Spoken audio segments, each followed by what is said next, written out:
And welcome to the Blue Line here on WHBL. Penn State men's team making a return to Hockey Valley to face both Michigan teams. Mike Tressa and Andrew Calista alongside you. And Penn State first facing Michigan, the only team in the Big Ten Conference they haven't played so far. And it was a great time for Penn State to make an impact in the conference. It would be an awesome time for Penn State to make a statement. They've never faced the most prestigious team in hockey. They're still looking for that elusive first Big Ten win, and what a way to make that statement and give the fans something to cheer about on home ice against the hated Wolverines. And if anything, these games would be exciting for the fans. Tons of scoring in this game, and that's exactly where we start in Game 1 against Michigan. Look who's back for the Lions. David Glenn taking the ice after missing 3 games with his bone marrow donation. Michigan striking first. JT Compher sends one from the boards. Eamon McAdam comes out too far to stop it, and Alex Guptill gets it, cleans it up, 1-0. Compher with the goal there. Then on the power play, Kenny Brooks out too far, gives Guptill the space to drive the shot home. 2-0 lead. Penn State can't convert their own power play. Dylan Richard coming up empty. 2-0 after 1. Second period, different start. Yuke Yuha races down the puck. Ricky DeRosa gets a shot. No, the rebound flicked in by Casey Bailey for his fourth. 2-1. Just over a minute later, Patrick Cowdice shoots the puck over, and Eric Scheid right in front, right place, right time, scores his team leading 11. Tie game. Penn State looking great as Connor Varley looks like he gets one past Zach Nagelvort, but this one would be waved off. Still a 2-2 game. That's where it unravels in open space. Andrew Cobb beats McAdam. That ends the freshman's day. 3 goals allowed, only 8 saves. PJ Musico comes in and same result. Can't stop Zach Hyman on the break. Michigan goes up 4-2 in just 3 minutes. Up 5-2, Zach Starr brings him closer, follows his own shot around, gets the rebound, puts that in great play around the net, but Michigan would add 2 more late goals and get the big 7-3 win. But this game was, the score at the end is 7-3. It was not a 7-3 game. It was a whole different game at ice level. And that game could have gone either way. It's a big battle trying to get that first one. It's something we all really want, and it's kind of eating away at us right now, and I think once we get it, it'll be a big weight off our shoulders. You get the feeling that getting that first win is starting to take a toll on the players. Game 2 would provide another opportunity for Penn State to get that win.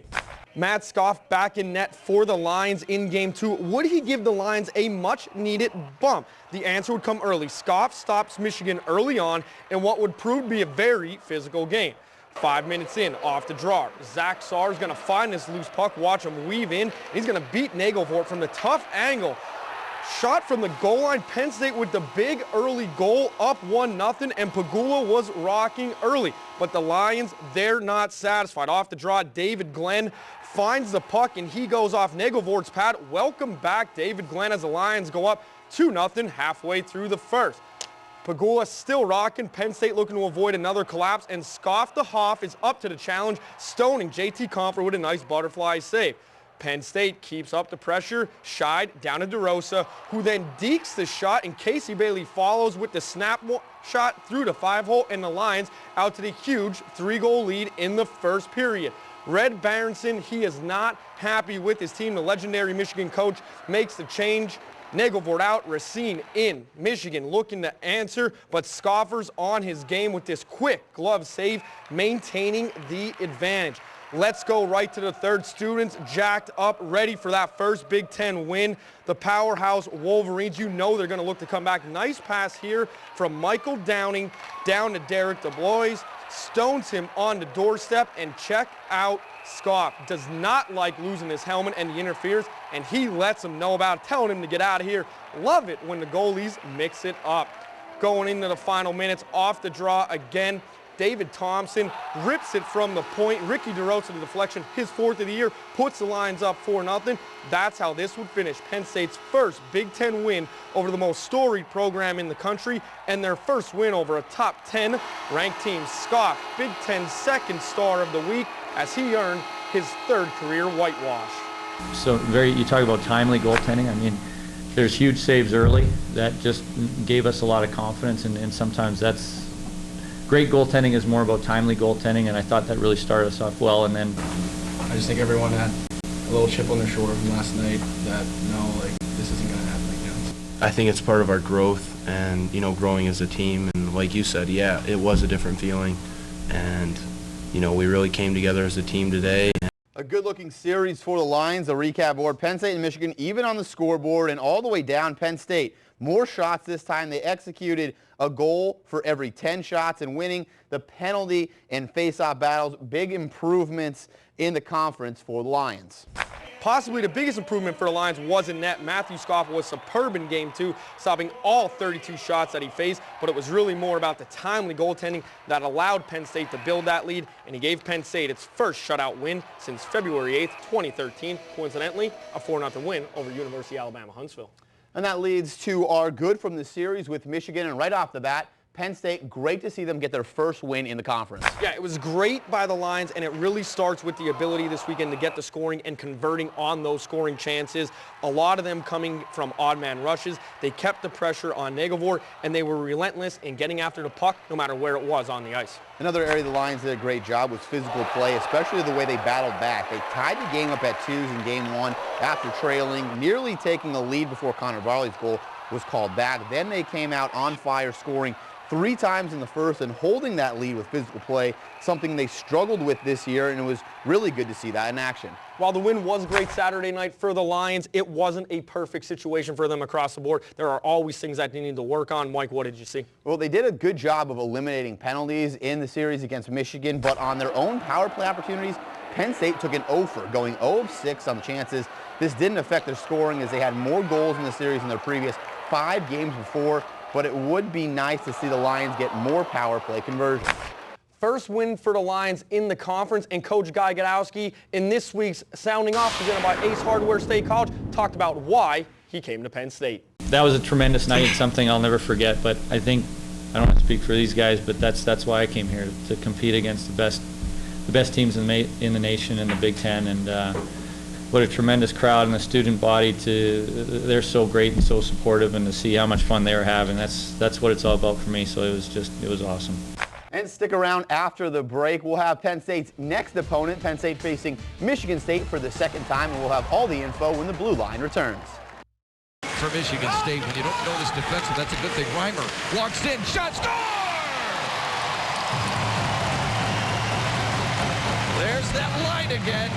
Welcome back to the Blue Line. As you saw, Penn State struggled last time they faced the Michigan State Spartans. This time, Penn State looking to ride that momentum from the first win over Michigan and use that against the Spartans. They'll also be trying to use that home ice advantage since the 2 losses to Michigan State were on the road.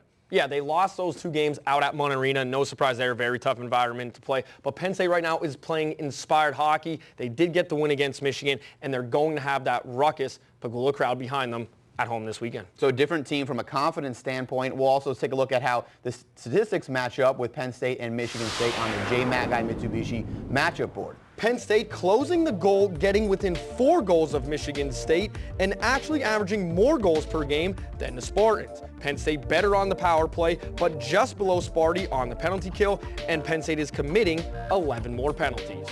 Getting back to the last time these teams met, you saw in the highlights Game 1, Penn State was shut out by the Spartans, and goalie and Butler, Pennsylvania native Jake Hildebrand in Game 1. Then Game 2, the Lions were able to battle back to tie the game, but couldn't overcome a late Spartan goal falling 3-2. Coach Guy Gadowski on what the team needs to do when facing the Spartans again. We always concentrate on what we did, and even though we had a positive result, there's actually a number of areas that we have to improve on, and we'll pick a couple and work hard at them. And then also, because we did play Michigan State recently, we're going to look at that as well. We do have the tendencies of last year, but every team's a little bit different, and other guys started to be playing well. So we will look at what they did when we played them recently, but it's always, we sort of have a deal with the coaches that it's always got to be more about us and not so much about what they do. So Penn State getting ready for their first repeat opponent for the season. 2 losses to Michigan State early in the season, but Michigan State really been a tough opponent during Big Ten play all season, getting some overtime wins against Minnesota. They really played Ohio State tough, going to overtime in both their games against the Buckeyes. What does Penn State need to do to work on in facing Michigan State again? Well, first off, they got to do a better job of trying to solve Jake Hildebrand. The Western PA native sophomore had a monster game with 48 saves in Game 1 and has put together some great games against top teams. You mentioned the Minnesota game. That was in a shootout. Better than the 7-11-6 record suggests. He's allowing just over 2 goals per game, and Penn State will need to get more than that to win. They'll have to execute their open ice chances by mixing up shots more than they did in the first series, and Coach Godowski knows it. Well, this week we absolutely set time aside to work on it specifically in practice, and yeah, it was a much bigger point of emphasis. It's not like we not like we forgot about it, but we certainly made it a much bigger point of emphasis this week. In the Michigan series, we got a chance to see David Glenn, the alternate captain for Penn State, get back on the ice after a 3-game absence due to a bone marrow donation and even get a goal in the Game 2 win against the Wolverines. We got a chance to catch up with David Glenn and talk to him about what it was like to get back on the ice in this week's player profile. We're here with David Glenn, and Dave, this is your first time back on the ice after your bone marrow transplant. What's it like getting back out here? Yeah, it was exciting. A lot of excitement in the building, definitely, and I wasn't really sure, how I'd come back from it, but I felt pretty good. And now that the process is all over, what is the biggest takeaway from this bone marrow transplant? Yeah, it was definitely, a little more overwhelming than I thought it might be. I didn't really know kind of how big of a deal it would get, but I was able to be in an opportunity to help someone, and you don't get that opportunity very often, so I was just very thankful for that. And it was an exciting weekend here at Pegula. What was it like taking home the first Big Ten win against Michigan? Yeah, absolutely, very exciting. The building was loud, and it was rocking in here, and it was a lot of fun, and hopefully it's the first of many.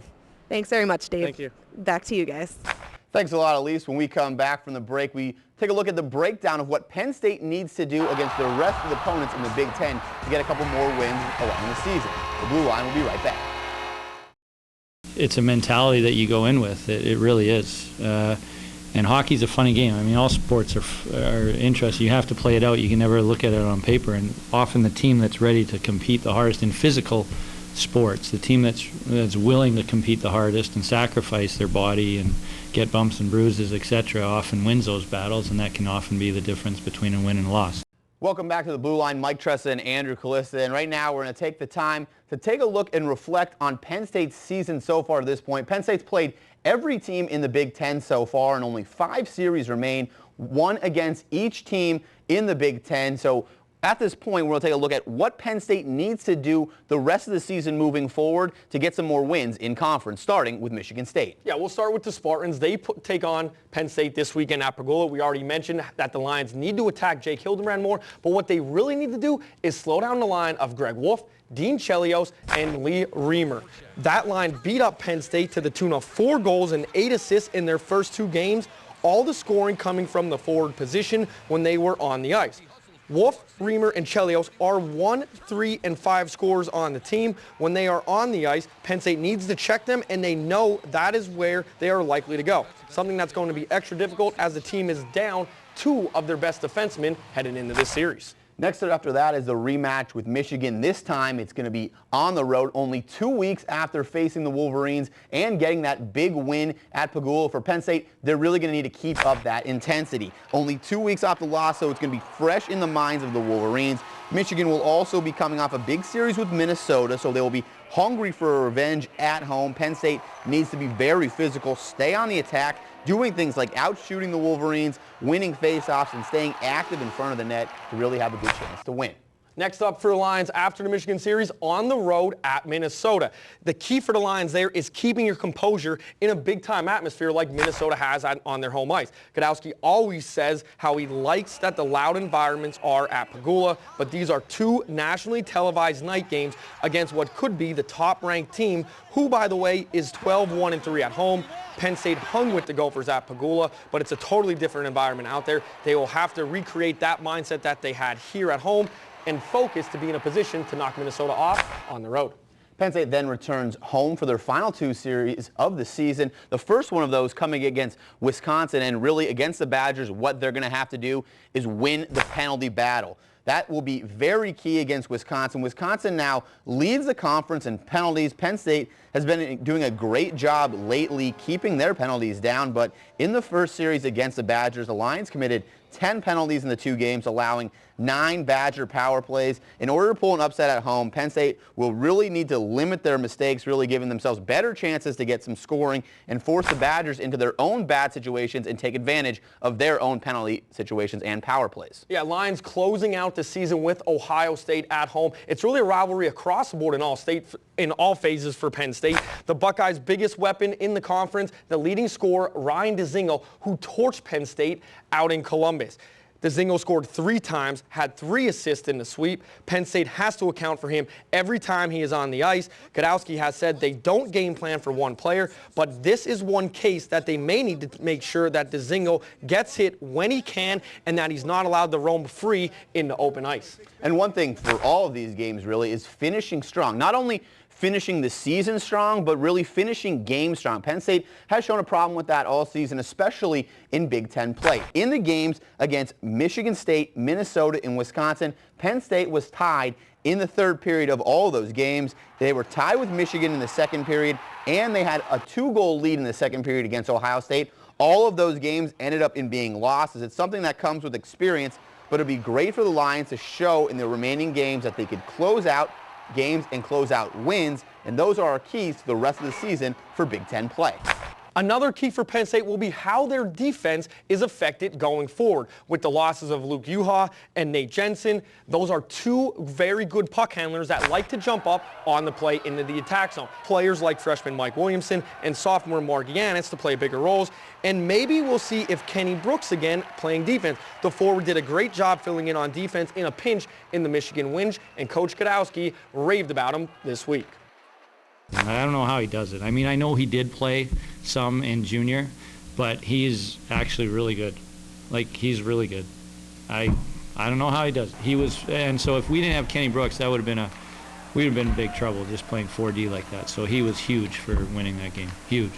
Time to shift to women's hockey, a rough weekend. Facing Lindenwood at home, who they beat earlier this season. They lost game 1 Saturday, Jenna Welch getting the only goal. Then another tough overtime loss. Jordan Pardowski tied things up before they fell in extra time. Things get tougher this weekend for the 4-23-3 Lions, with Mercyhurst coming to Pagula.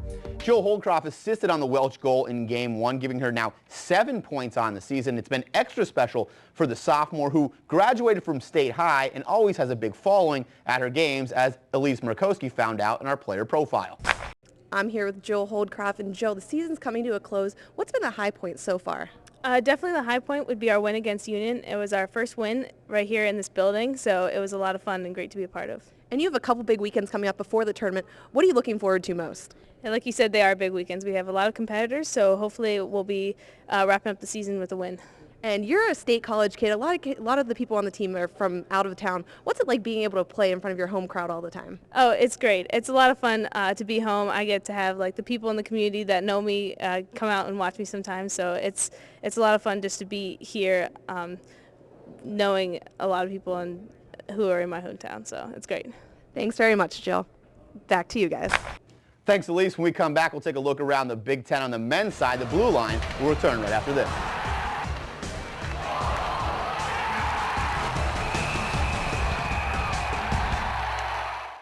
Everybody knows we're going the right direction, but to actually get over the hump is an additional validation of what we're doing. Welcome back to the Blue Line. Penn State finally on the board with their first ever Big Ten Conference win, and we're going to take a look at some of the big plays that got them there from this past weekend. We'll start with our Aaron's amazing save of the week. Michigan on the attack in the 3rd. Derek DeBlois on the doorstep, and Scoff stones him and then covers up the puck, preserving the shutout, and then Scoff with some emotion. Get out of my crease, bro. Another look, great save by Scoff the Hawk right in front. Love it when goaltenders show emotion. And for our Cove Crunch of the week, Game 2, Derek DeBlois not having a good week. Coming in and just gets destroyed by David Thompson after the shot. Thompson, nice job standing over and telling him whose ice it is. We'll slow it down for you. This may have been a message in Game 2 about the Wolverines coming into the Lions area to shoot, and it was well taken as the Lions get the shutout win. That brings us to take a look around the Big Ten. We already know Penn State got their first win with the split against Michigan, and we'll take a look at how the rest of the teams did this past weekend. Yeah, started last Thursday with another upset win as number 12 Wisconsin broke a third-period tie to knock off number 1 Minnesota. Friday, Ohio State needed a shootout to beat Michigan State. Then Wisconsin again took down the Gophers, getting the sweep of number 1. Big weekend for goalie Joel Rumpel, and again, Ohio State another shootout win over the Spartans. That leaves the standings like this. Wisconsin closing that gap with the Gophers, but those teams don't play again this regular season. Michigan right there behind Wisconsin. The loss to Penn State hurting them. Ohio State unable to clear space on the Spartans with the ties. Really tight right in the middle of that conference, and Penn State finally getting on the board with their win. Great to see Penn State with that win. Here's what things look like this week as Michigan State comes to Pagula to face the Lions. The now number 2 Minnesota Golden Gophers look to bounce back at home against the visiting Wolverines, and Wisconsin takes their momentum to Columbus. Pagula was rocking this weekend, and some of the thanks goes to the music pumped through the arena. For this week's Pagula Spotlight, we go up to the audio booth with house DJ B94.5's PJ Mullen.